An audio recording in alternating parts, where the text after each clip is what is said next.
James Stewart, 1st Earl of Moray, c. 1531–23 January 1570, a member of the House of Stewart as the illegitimate son of King James V, was Regent of Scotland for his half-nephew, the infant King James VI of Scotland, from 1567 until his assassination in 1570. Until 1562 he was known as Lord James, and his title was Lord of Abernethy. Life and career. Moray was born in about 1531, the most notable of the many illegitimate children of King James V of Scotland. His mother was the king's favourite mistress, Lady Margaret Erskine, daughter of John Erskine, 5th Lord Erskine, and wife of Sir Robert Douglas of Loch Leven. On the 31st of August 1536 he had a charter of the lands of Tantallon and others. James was appointed Prior of St Andrews, Fife, in his youth in 1538. This position supplied his income. As early as May 1553, the imperial ambassador to England, Jean Chaffeva, heard that Mary of Guise planned to make him Regent of Scotland in place of James Hamilton, Duke of Chatelherault. On the 5th of August 1557, Moray, his half-brother Lord Robert, and Lord Home led a raiding party from Edinburgh towards Ford Castle in Northumbria and burnt houses at Fenton before retreating on the approach of an English force led by Henry Percy. James attended the wedding of his legitimate half-sister, Mary, Queen of Scots, in Paris. To fund this trip his mother obtained credit from Timothy Cagnioli, an Italian banker in Edinburgh. James became a supporter of the Scottish Reformation. At Perth in June 1559 he plucked down the images in various churches. An English commentator praised James for his virtue, manhood, valor and stoutness as a leader of the Protestant lords of the congregation. Despite their religious differences, Moray became the chief advisor to his sister, Mary, Queen of Scots, in 1561 after her return from France. She was the only surviving child of his father's marriage to Mary of Guise. Although James disturbed her priests celebrating Mass at Holyrood House in September 1561, she made him Earl of Moray and Earl of Mar the following year. With the earldom came Darnaway Castle with its medieval hall, notable even then as very fair and large builded. Moray also had a smaller house called Pidlothy near Leuchars in Fife, which his father had used. In October 1562, he defeated a rebellion by George Gordon, 4th Earl of Huntly, at the Battle of Corrichie near Aberdeen. Moray opposed the marriage of Mary, Queen of Scots, to Lord Darnley in 1565, and he embarked upon the unsuccessful chase about Raid, together with the Earl of Argyll and Clan Hamilton. He was subsequently declared an outlaw and took refuge in England. Returning to Scotland after the murder of David Rizzio, he was pardoned by the Queen. He contrived, however, to be away at the time of Darnley's assassination, and avoided the tangles of the marriage with Bothwell by going to France. The good regent, Mary abdicated at Loch Leven Castle on the 24th of July 1567. Moray returned to Edinburgh from France on the 11th of August 1567, escorted from Berwick-upon-Tweed by James Melville of Halhill, with a French ambassador, de Lignaroles. William Cecil, the English Secretary of State, had arranged his transport from Dieppe in an English ship. He was appointed Regent of Scotland on the 22nd of August. The appointment was confirmed by Parliament in December. When Mary escaped from Loch Leven on the 2nd of May 1568, the Duke of Chatelherault and other nobles rallied to her standard, but Moray gathered his allies and defeated her forces at the Battle of Langside, near Glasgow on the 13th of May 1568. Mary was compelled to flee to England. For this and the subsequent management of the kingdom he secured both civil and ecclesiastical peace, and earned the title of the Good Regent. York Conference. In September 1568, Moray chose commissioners and went to York to discuss a treaty with England. During this conference he produced the casket letters which were supposed to incriminate Queen Mary, and justify his rule in Scotland. It was later said that a plan to assassinate him at North Allerton on his way back had been called off. Military activities. Scotland was now in a state of civil war. Moray moved against the supporters of Queen Mary in their southwest homelands with a military expedition in June 1568 called the Raid of Dumfries or Raid of Hotham. The Regent's army and the Royal Artillery was taken to Biggar, where his allies were commanded to muster on the 10th of June, and on to Dumfries. The army was protected by a scouting party led by Alexander Hume of Manderston. The vanguard was commanded by the Earl of Morden and Lord Hume. Behind was the carriage, the artillery train, followed by Moray himself. The Laird of Cessford followed behind, and the army was flanked by the scouting parties of the Lairds of Merse and Buccleuch. Along the way Moray captured houses belonging to supporters of Queen Mary, including Lord Fleming's Behel, Skirling, Crawford, Sanquhar, Kenmure, and Hotham where the cannon were deployed, and Annan where he rendezvoused with Lord Scrope the captain of Carlisle Castle to discuss border matters. Scrope estimated the army to number 6,000 men, and returned to Carlisle where he saw Queen Mary's servants play football on the 14th of June. Moray then took Lochmaben Castle, which the Laird of Drumlanrig was left to hold, and then captured Lockwood and Lockhouse before returning to Edinburgh via Peebles. At Dumfries, a number of Lord Maxwell's supporters surrendered. Moray was responsible for the destruction of Rutherglen Castle, which he burned to the ground in 1569 in retribution against the Hamiltons for having supported Mary at the Battle of Langside. In June 1569 Moray went north to Brecon where he accepted hostages sent by the Earl of Huntly. Then at Dunatar Castle he proclaimed that he had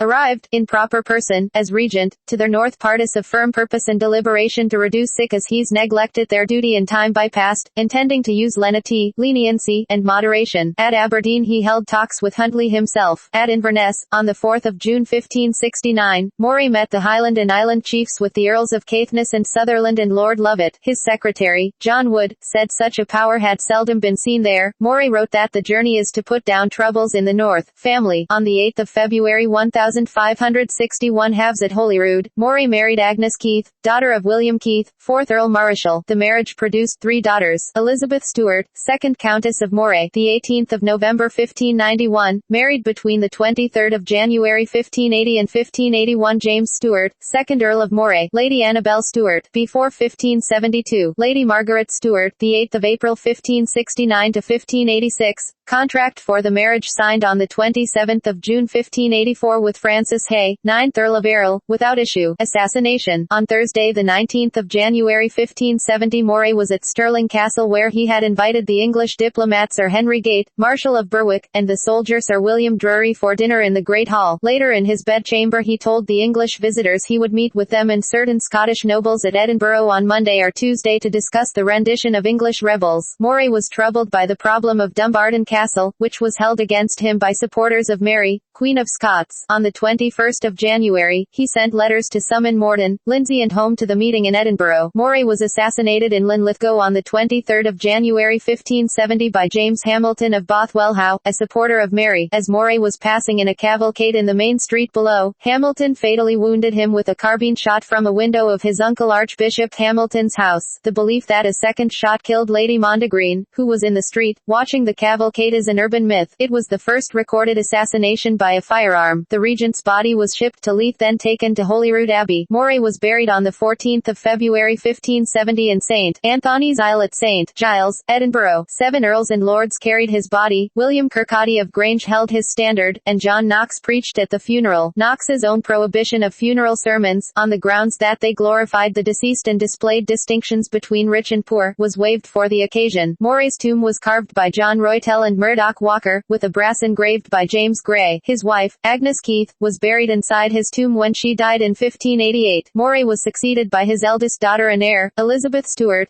2nd Countess of Moray, whose husband, James Stewart of Doon acquired the earldom on their marriage. In popular culture, notable media depictions of Moray include Patrick McGowan's portrayal of James Stewart, pre-Regency, in the 1971 film Mary, Queen of Scots. He also features in Sir Walter Scott's 1820 novel The Monastery.